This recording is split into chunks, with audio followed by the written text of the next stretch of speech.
Start करने से पहले आपको बताना चाहूँगा कि हम लोगों का पीटी क्रैश कोर्स स्टार्ट हो चुका है, जिसके अंदर हम लोगों आपको NCERT topic wise previous year questions, India year book, economic survey, reports और सर्वे, अदर रिपोर्ट्स और सर्वेज, 1 ईयर करंट अफेयर्स, सी सेट के अंदर मैथ्स, इंग्लिश, रीजनिंग और इंग्लिश कॉम्प्रिहेंसिव, और इसके साथ साथ जितना भी पोर्शन आप लोगों को पीटी के लिए इम्पॉर्टेंट है वो सारा करवाएंगे। साथ में आपको टेस्ट सीरीज अवेलेबल करवाएंगे, जो कि पूरा 100 टेस्ट आपको अवेलेबल करवाकर पीटी के सक्सेस को श्योर करवाएंगे। तो जो भी स्टूडेंट हमारे इस पीटी के कोर्स को ज्वाइन करना चाहता है वो हमारे दिए गए नंबर्स पे कॉल करे, व्हाट्सअप करे, या फिर वो किसी भी तरीके से हमसे कांटेक्ट करें, हम अपने आप इन्फॉर्मेशन बाकी प्रोवाइड कर देंगे। आओ टॉपिक स्टार्ट करें। हेलो दोस्तों, नमस्कार, आदाब। दोस्तों, एक खबर अगर आप देखें तो देखकर हो सकता है आप चौंक जाएं या कुछ भी, लेकिन मुझे ऐसा कुछ इसमें नया नहीं लगा। और खबर ये है कि कर्ज को लेकर कोरोना से निपटेगा पाकिस्तान। आईएमएफ ने मंजूर की 50 करोड़ के लोन की गुहार, और मज़े की बात ये 50 करोड़ डॉलर हैं। अब अगर 50 करोड़ रुपए या डॉलर के लोन की गुहार अगर मंजूर कर दी गई है तो उस खबर को भी हमें देखना चाहिए। असलियत में मोटे तौर पर अगर आप देखेंगे तो 2 अरब डॉलर की ये डिमांड है, और उसमें ये कहा है कि पहले 50 करोड़ डॉलर देंगे, उसके बाद आपको फिर दोबारा से बाकी डॉलर्स वगैरह दे दिए जाएंगे धीरे धीरे, जैसे जैसे आप इस कर्ज को लागू करेंगे या फिर एक्सेप्ट करके उसे आगे बढ़ाएंगे। जब ये सिचुएशन आती है दोस्तों, तो असलियत में मामले को समझिए, क्योंकि थोड़े दिन पहले तक हमारे पास एक खबर आ रही थी कि पाकिस्तान को FATF ने, पाकिस्तान के ऊपर FATF ने बहुत बुरे तरीके से, FATF ने बुरे तरीके से रिस्ट्रिक्शंस लगा रखी हैं, यानी कि बहुत बुरे तरीके से उसके ऊपर प्रतिबंध लगा रखे हैं और बार बार उसे ग्रे लिस्ट में डाला गया है। और पिछले महीने तक हम लोग इसी चीज़ के ऊपर डिस्कशन कर रहे थे कि पाकिस्तान ग्रे लिस्ट में है, पाकिस्तान ग्रे लिस्ट में है।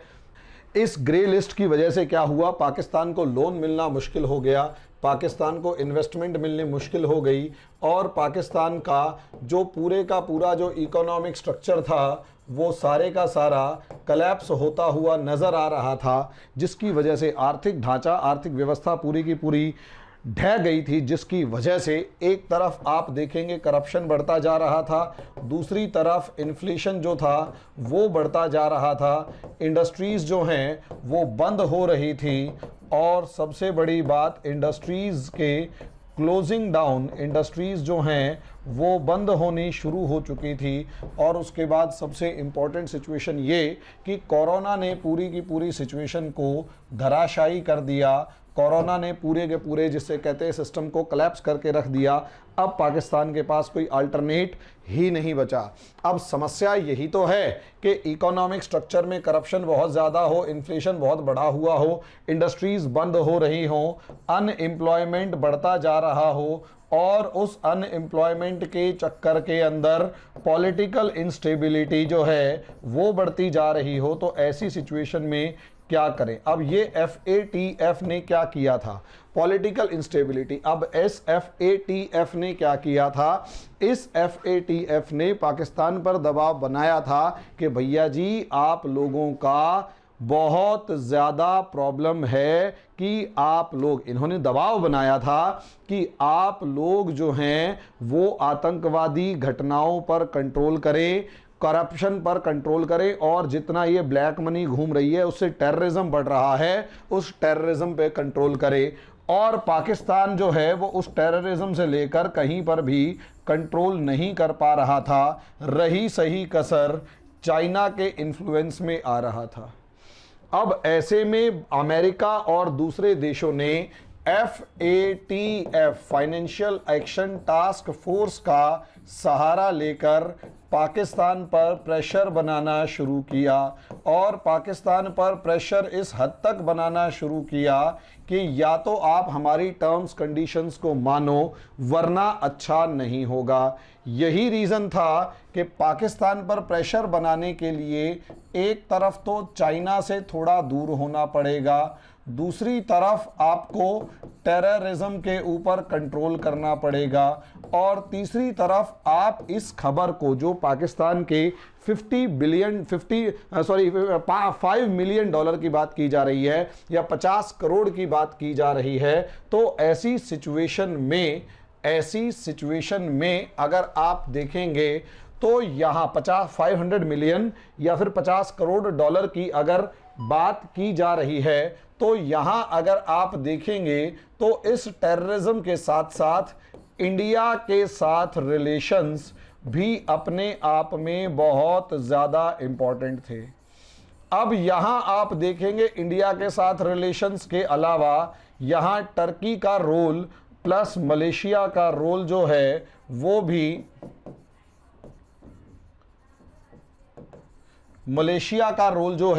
वो भी ज़्यादा इंपॉर्टेंट था। अब यहाँ जियोपॉलिटिक्स में सिर्फ और सिर्फ एक मामला था कि भैया पाकिस्तान को किसी भी तरीके से घुटनों के बल लाओ, एक वो चाइना से दूर हटे। और पाकिस्तान एक ऐसा देश है, मैं बहुत ज़्यादा अपशब्द इस्तेमाल नहीं करूँगा क्योंकि भारत के साथ एक पीस ट्रीटी हो चुकी है, तो चलो दोस्त नहीं तो कम से कम पीस ट्रीटी का मतलब ये है कि अभी थोड़े दिन के लिए हमारी सरकार उसे दुश्मन नहीं मान रही, तो मैं भी पाकिस्तान के लिए बहुत ज़्यादा उल्टा सीधा ज़्यादा बोलने वाला नहीं हूँ। लेकिन अगर आप पाकिस्तान की हिस्ट्री उठाकर देखें तो पाकिस्तान एक ऐसा देश है जो जिससे भी पैसे मिलेंगे उसी से पैसा लेकर उसे अब्बा बना लेगा, समझे? मतलब है पाकिस्तान एक ऐसा देश है कि उसे हर समय पैसे की ज़रूरत पड़ती रहती है, पैसा इसे हद चाहिए होता है। अपनी इकोनॉमिक सिस्टम नहीं है, अपना इकोनॉमिक स्ट्रक्चर नहीं है, मार्केट नहीं है, प्रोडक्शन नहीं है, कुछ भी नहीं है। अब ऐसी सिचुएशन में अगर कुछ भी नहीं है, खर्चा ज़्यादा है, करप्शन हद से ज़्यादा है, तो ऐसे में इसे किसी ना किसी देश की हमेशा ज़रूरत पड़ती है जो इसके खर्चे उठा सके, इसे फाइनेंस करता रहे। तो असलियत में पाकिस्तान एक ऐसा देश है जो आपके मोहल्ले का एक ऐसा बच्चा है जो कि टॉफ़ी खाने और पैसे का लालची है, उसको 2 रुपये दे के आप अब्बा कहलवा सकते हो, और वो 2 रुपये लेके किसी को गालियां भी बक सकता है। और उसके बाद वो दोबारा तुम्हारे पास 2 रुपये लेने आएगा, तो उस 2 रुपये के बदले में अगर आपने उसे मना कर दिया तो हो सकता है वो आपको गालियां बकना शुरू कर दे। तो पाकिस्तान भी ऐसा ही है।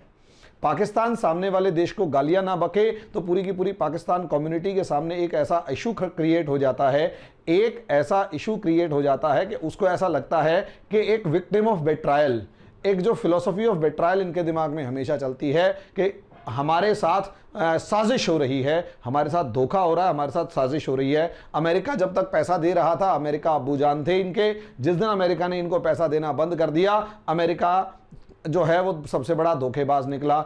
बल्कि वही मुशर्रफ जो कि अमेरिका से पैसे लेके 3000 पाकिस्तानियों को मरवा देता है, वो आज भी इनका हीरो है। इसी तरीके से पाकिस्तान से नाराज़गी, पाकिस्तान अमेरिका का दोस्त था, इसी तरीके से पाकिस्तान जो था वो सऊदी अरेबिया का भी दोस्त था। अब सऊदी अरेबिया जब तक उसे फाइनेंसेस दे रहा था तो सऊदी अरेबिया के जो अमीर आते थे, यूएई वगैरह से जो अमीर आते थे, उनको अपने यहाँ शिकार करवाया जाता था। और जिस दिन उन लोगों ने पैसा देना बंद कर दिया, पाकिस्तान खुद टर्की की गोद में जाके बैठ गया और सऊदी अरेबिया को गालियाँ बकनी शुरू कर दी। वरना अरब के देशों के लिए, ये अरब को तो जोर जोर से चिल्ला चिल्ला के कहते थे कि अरब इनके अब्बू जान हैं। अब वहाँ अरब देशों ने जब इनको आंखें दिखानी शुरू करी तो अगला देश फिर चाइना आया। चाइना से कितने आए थे? $72 बिलियन। अब $72 बिलियन अब चाइना से ऐंठ लिए, उसमें सी पैक के नाम पे और दूसरे नाम पे अप्रॉक्सीमेट इतना इनके पास कर्जा है, और हिडन जो लोन होंगे उनका तो कहना ही क्या। अब ऐसी सिचुएशन में चाइना भी इनको पैसे दे दे के थक गया। अब जब तक चाइना इनके साथ था तो चाइना को इन्होंने जोर जोर से अब्बू जान जिंदाबाद के नारे लगाना इन्होंने शुरू किया। चाइना पाकिस्तान का अब्बू जान इन्होंने कहना शुरू कर दिया, और जब तक चाइना जिंदाबाद कह रहे थे, अमेरिका को और सऊदी अरेबिया को गालियां बकनी शुरू कर दी। अब पता लगा इंडिया तो फॉरएवर दुश्मन है ही है। अब अमेरिका ने, जब चाइना ने भी इनको एड देनी बंद कर दी, तो वहां पर सिचुएशन जो थी वो बदलनी शुरू हुई। अब पाकिस्तान तो फिर दोबारा क्लैमर करने लगा, पैसा कहाँ है, पैसा कहाँ है। अब जब पैसा कहाँ है, तो अमेरिका के पास दोबारा पहुंचा, IMF के पास दोबारा पहुंचा। FATF इसको मानने को तैयार नहीं था, क्योंकि FATF से लेकर दूसरी ऑर्गेनाइजेशंस के ऊपर दुनिया के फाइनेंशियल सिस्टम पर आज भी अमेरिका और उसके दोस्तों का कब्जा है।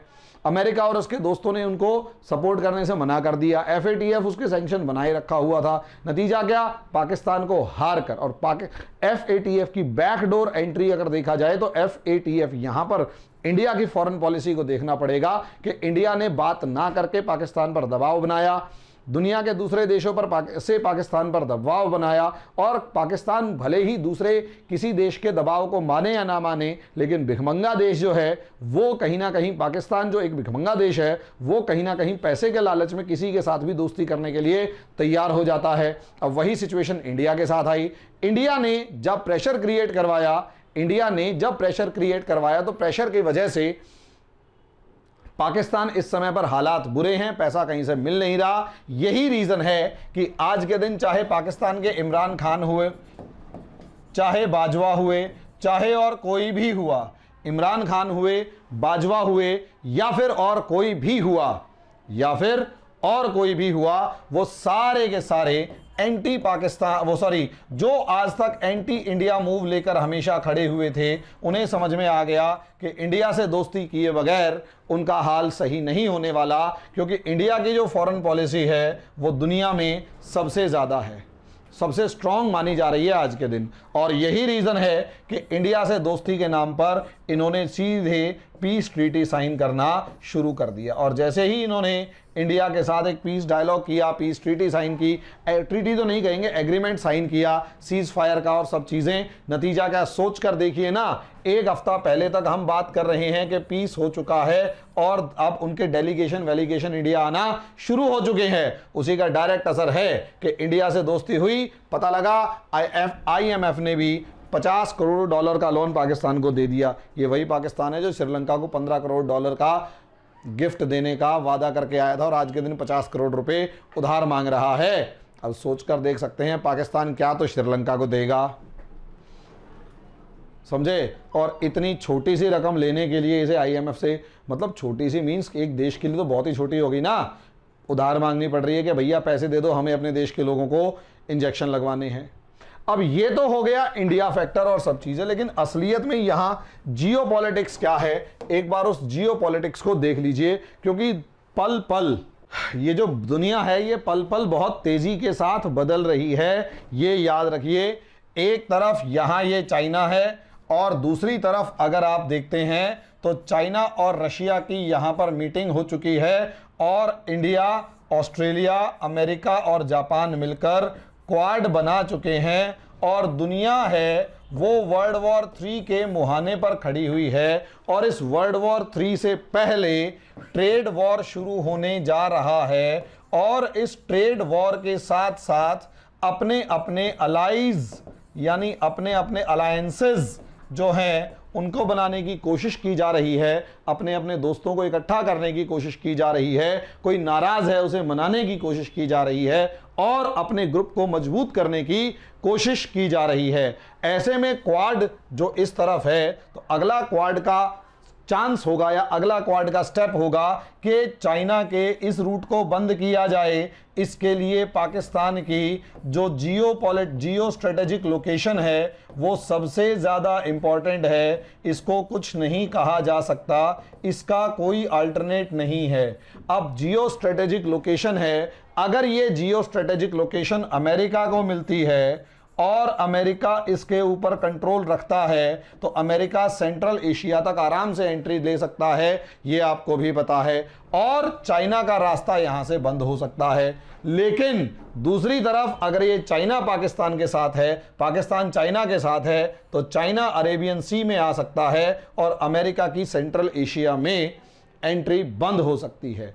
यही रीजन है दोस्तों कि पाकिस्तान के पास कुछ ना होते हुए भी ये अपनी इंपॉर्टेंट लोकेशन का इतना फायदा उठाता है कि दुनिया का हर देश इसके सामने, जो भी पावर आएगी वो इसके सामने एक ना एक बार तो डील करने वाली सिचुएशन में होगी।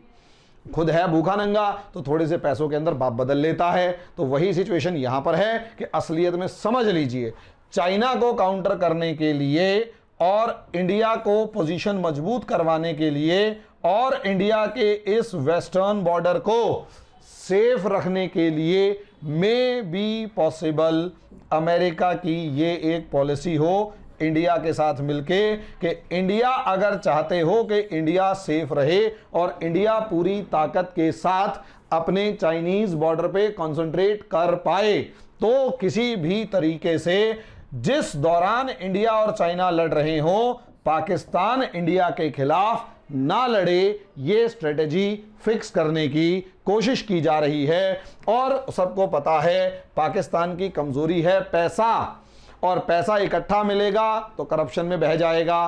पैसा थोड़ा थोड़ा देते रहो और उस समय पर दो जब पाकिस्तान पैसे के लिए क्लैमर कर रहा हो। लेकिन पाकिस्तान की फितरत है गिरगिट से भी तेज रंग बदलता है। पैसा भाई मोहल्ले का वही बच्चा हो गया ना जो 2 रुपए लेते ही अब्बू बदल लेता है, तो पाकिस्तान वही है।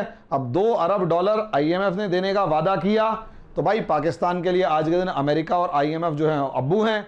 अब थोड़े टाइम बाद चाइना कहेगा अच्छा एक काम करो पाकिस्तान तेरे को चल मैं $4 अरब दे रहा हूं।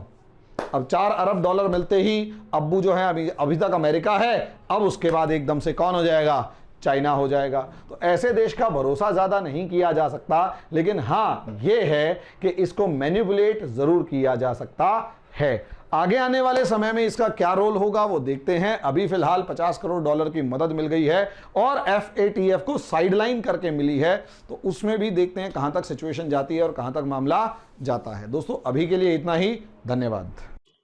You can download our app from Play Store for free live demo classes.